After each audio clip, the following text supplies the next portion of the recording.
Hello student, welcome to my YouTube channel Pramod science classes. Student, इस video में हम सब जितने विद्यार्थी 18 फरवरी को हिंदी का पेपर देने वाले हैं उनके लिए यह वीडियो बहुत इंपॉर्टेंट है। मेरे प्यारे बच्चों, आज की इस वीडियो में हम सब संस्कृत के गद्यांश और पद्यांश का अनुवाद कैसे करें, आज की इस वीडियो में हम सब इसी टॉपिक पर डिस्कशन करने वाले हैं। प्यारे बच्चों, बहुत बच्चों कमेंट कर रहे थे कि सर हम लोग संस्कृत के गद्यांश और पद्यांश को हिंदी में अनुवाद कैसे करें, बहुत प्रॉब्लम हो रहा है।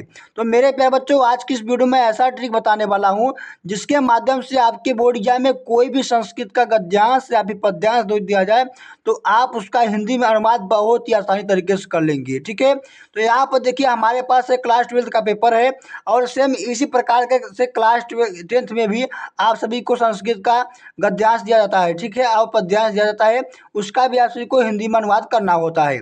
तो आज की इस वीडियो में आप देखिए यहाँ पर हमारे पास क्लास 12th का पेपर है और यहाँ पर देखिए गद्यांश दिया गया है। देखिए यहाँ पर 8वां प्रश्न कर रहा है कि दिए गए संस्कृत गद्यांशों में से किसी एक का ससंदर्भ हिंदी में अनुवाद कीजिए। ठीक है, यानी कह रहा है कि कोई यहाँ पर देखिए दो गद्यांश आप सभी के पास दिया गया है, दोनों में से किसी एक का आप सभी को संदर्भ लिखना है और इसका हिंदी में अनुवाद करना है। ठीक है, तो देखिए संदर्भ लिखने के लिए सबसे पहले आप सभी को पता होना चाहिए कि ये जो गद्यांश है किस पार्ट से लिया गया है। ठीक है, और इसके बाद हिंदी में अनुवाद कैसे करना है उसका तो मैं टिप बताने ही वाला हूँ।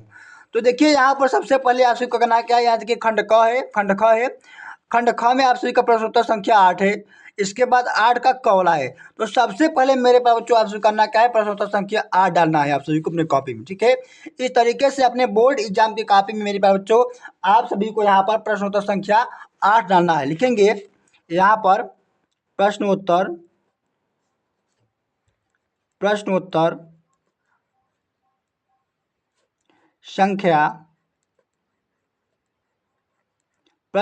संख्या 8। ठीक है, 8वां का मेरे प्यारे बच्चों हम लोग क कर रहे हैं, तो आप इस तरीके से प्रश्नोत्तर संख्या 8 का क डालेंगे। इसके बाद मेरे प्यारे बच्चों यहाँ पर स्केल के माध्यम से आप सभी को इस तरीके से यहाँ पर पाई खींचना होगा, क्योंकि मेरे प्यारे बच्चों काफ़ी आप लोगों को देखने में बहुत ही आसान तरीके से लगे। मेरे प्यारे बच्चों, आप सभी की हैंड राइटिंग अच्छी नहीं है, बट आप लोग इस तरीके से कापी को लिखेंगे तो कापी आप सभी को देखने में बहुत ही अच्छी लगेगी। ठीक है, तो इस तरीके से देखिए प्रश्नोत्तर संख्या 8वां का क डालने के बाद यहाँ पर देखिए आप सभी के पास दो संस्कृत का गद्यांश दिया जाएगा। ठीक है, तो दोनों में से किसी एक का करना है। तो जैसे मैं यहाँ पर आप सभी को अथवा वाला बताने वाला हूँ, तो आप सभी को करना क्या होगा, पहले यहाँ पर लिखना होगा अथवा। ठीक है, यहाँ पर देखिए प्रश्नोत्तर संख्या 8वां का क डालने के बाद आप लोग यहाँ लिख देंगे अथवा। ठीक है, यहाँ पर अथवा लिख देंगे इस तरीके से। अथवा जब लिख देंगे तो एग्जामिनर पता जो जान जाएगा कि प्रश्न संख्या 8वां का ये अथवा वाला क्वेश्चन किया है। ठीक है, तो यहाँ पर सबसे पहले आप सब लिखेंगे, इसका क्या लिखेंगे, सबसे पहले यहाँ पर लिखेंगे प्यारे बच्चों इसका संदर्भ लिखेंगे। ठीक है, संदर्भ लिखेंगे सबसे पहले यहाँ पर। तो आप यहाँ लिखेंगे संदर्भ हेड डालेंगे। ठीक है, लिखेंगे यहाँ पर संदर्भ हेड डालेंगे, लिखेंगे संदर्भ। ठीक है, संदर्भ यहाँ पर आप हेड डालेंगे। ठीक है, हेडिंग डालने के बाद मेरे प्यारे बच्चों आप सभी को क्या होना चाहिए, ये जो गद्यांश है इसका आप सभी को पाठ का नाम पता होना चाहिए। तो जहाँ जैसे यहाँ पर है याज्ञवल्क्य उवाच ना वा अरे मतरेयी, तो मेरे प्यारे बच्चों ये जो गद्यांश है ये क्लास 12 में एक चैप्टर है आत्मज्ञ और सर्वज्ञ। ठीक है, तो वहाँ से गद्यांश लिया गया है। तो इसका संदर्भ आप लिखेंगे, पाठ का नाम पता हो गया, अब इसका आप संदर्भ लिखेंगे। यहाँ पर लिखेंगे कि प्रस्तुत संस्कृत गद्यांश, प्रस्तुत संस्कृत गद्यांश, संस्कृत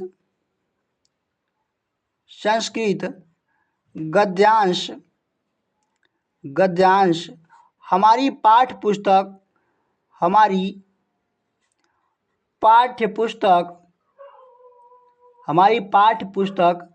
हिंदी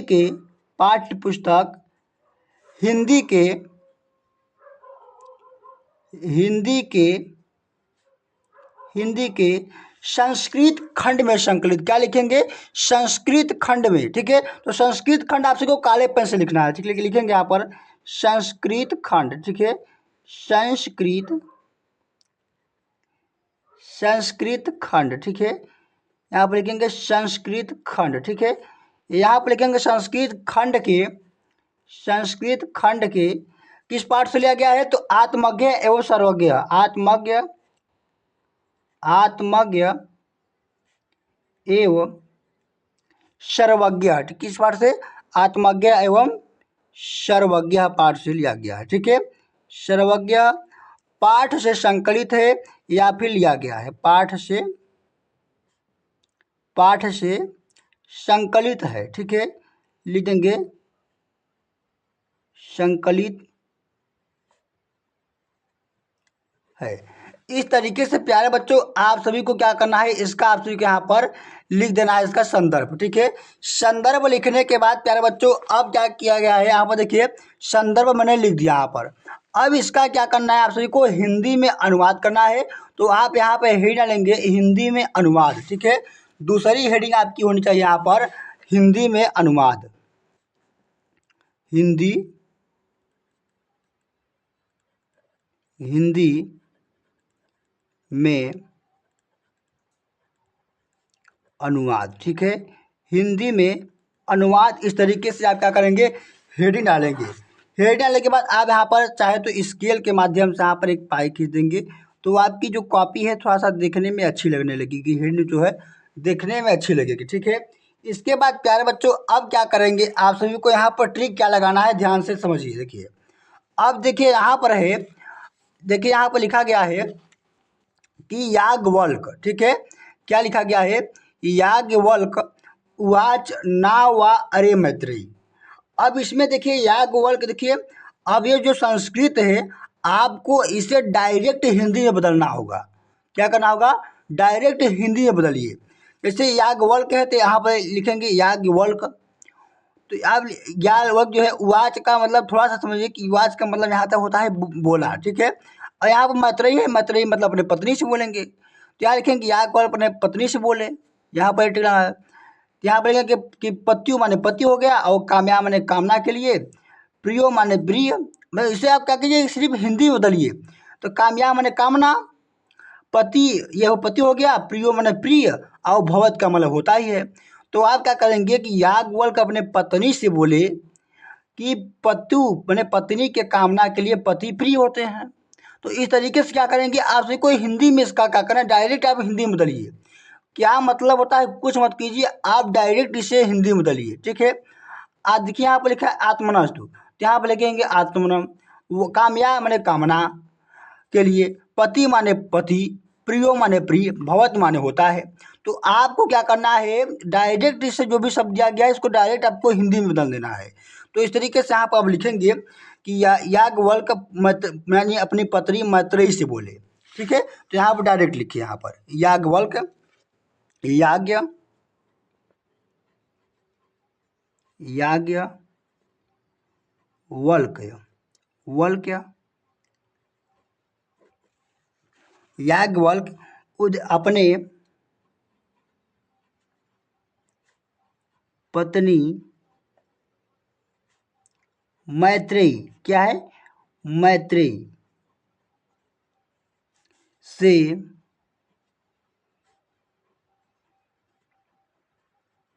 बोले। देखिए अब हिंदी में हो रहा है ना, तो आपको डायरेक्ट इसको हिंदी में करना है। तो याज्ञवल्क अपने पत्नी मैत्रेयी से बोले कि यहाँ पर क्या है कि पति यानी पत्नी के कामना के लिए पति प्रिय होता है। तो यहाँ पर लिखेंगे कि पत्नी के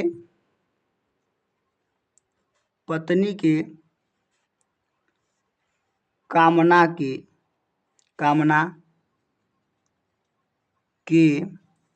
लिए, पत्नी के कामना के लिए पति प्रिय होता है, पति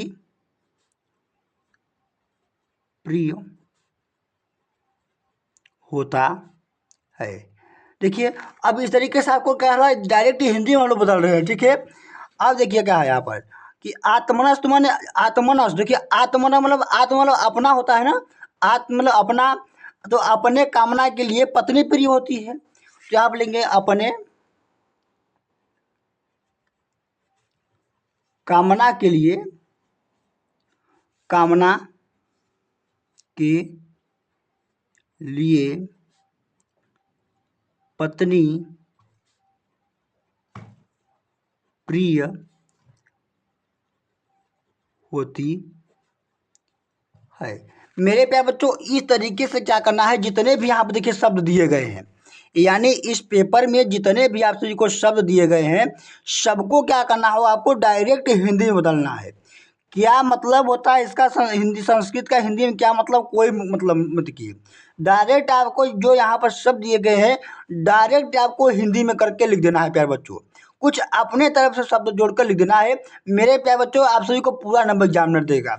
इस तरीके से आप सभी को क्या करना है, पूरा आप सभी को हिंदी में कर देना है, ठीक है। अब बात करते हैं प्यारे बच्चों कि आप सभी को इसका जो पद्यांश होता है संस्कृत का, उसको कैसे हल करना है।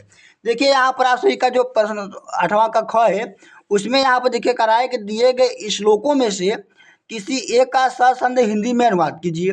तो यहाँ पर देखिए दो आप सभी के पास संस्कृत का श्लोक या फिर से पद्यांश भी कहते हैं।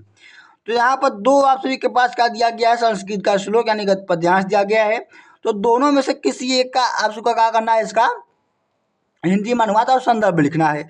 तो संदर्भ आप जैसे गद्यांश का लिखे थे, सेम उसी प्रकार आप सभी को पद्यांश का भी लिखना होगा। तो लिखने के लिए सबसे पहले आपको पाठ का नाम पता होना चाहिए। तो जैसे यहाँ पर देखिए ये जो है वज्राप कठोर मरून कुसुमाभ्यपि, तो ये जो गद्यांश पद्यांश आप सभी का, ये सुभाषित रत्नान पाठ से लिया गया है, क्लास 12 का चैप्टर है। तो वहाँ से आप लिखेंगे कि प्रस्तुत श्लोक हमारी पाठ्य पुस्तक संस्कृत के खंड में संकलित सुभाषित रत्नान नामक पाठ से लिया गया है। इस तरीके से आप सभी को इसका संदर्भ लिख देना है। अब मेरे प्यारे बच्चों, अब सेम इसी प्रकार देखिए आपको करना क्या होगा, यहाँ पर आप सभी प्रश्नोत्तर संख्या डालेंगे, इसका भी संदर्भ लिखेंगे सेम पद्यांश की गद्यांश की तरह, और इसमें भी आप सभी को हिंदी में अनुवाद ही डालना है। अब यहाँ पर ट्रिक क्या लगाना है, अब क्या करना है मेरे प्यारे बच्चों, अब इसको आप सभी को हिंदी में बनाना है, डायरेक्ट हिंदी में बनाइए। जैसे लिखेंगे वज्र कठोर, वज्र से कठोर और कुसुम से मृदु कोमल। अपने उसका दिमाग लगाइए कि वज्र से कठोर और कुसुम से कोमल, ठीक है।